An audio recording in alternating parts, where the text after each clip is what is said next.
Hi guys! Anong lulutuin niyo sa Pasko?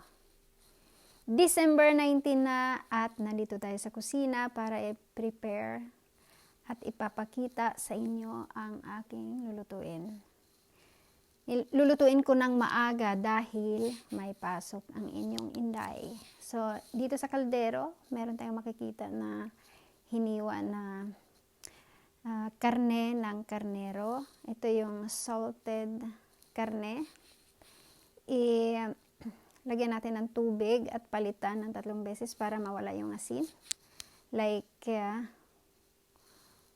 ko ngayon and then after 1 hour, itapon yung lahat na tubig, tapos palitan na naman. Repeat 3 times para mawala yung asin. Pagkatapos noon, steam natin ng 6 hours or until yung malalagas na yung mga buto. Promise guys, ang sarap. Next stop, meron tayo ditong sariling imbento na ito yung gagawin kong dessert para itangkilik yung sariling atin. Ito yung produkto ng aking garden, plum and butter, mabibili sa tindahan.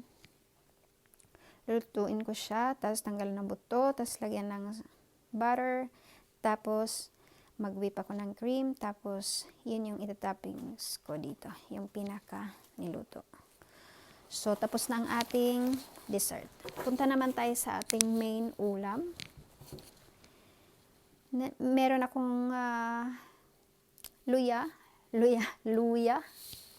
sibuyas na napakamura. At saka yung, by the way, itong sibuyas na to, ito yung sarili kong tanim dito sa hardin. At pati yung bawang. Kung makikita nyo, hindi sila kagaya nung sa tindahan na talagang uniform. Ito kasi, ano to siya, organic, grown. Yung luya galing to sa tindahan. So, meron tayong baboy na 3 kilo here. Gagawin ko tong adobo. Tapos, meron tayong taba ng baka. Yung pinakatay namin noong 1 buwan.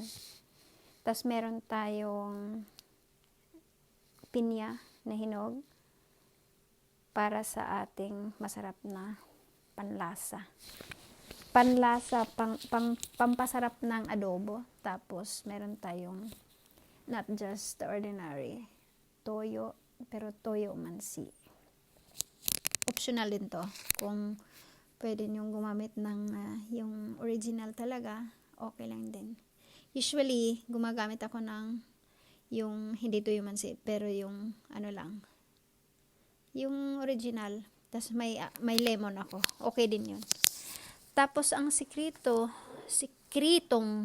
malupit. Meron tayong rosemary na galing din sa garden. Pinatuyo ko. Yung ginagamit ko sa karne para mag-iba yung twist. And then, meron tayong whole pepper. Optional ito, chili. Galing Thailand. Binigay ng aking friend. Powder chili flakes.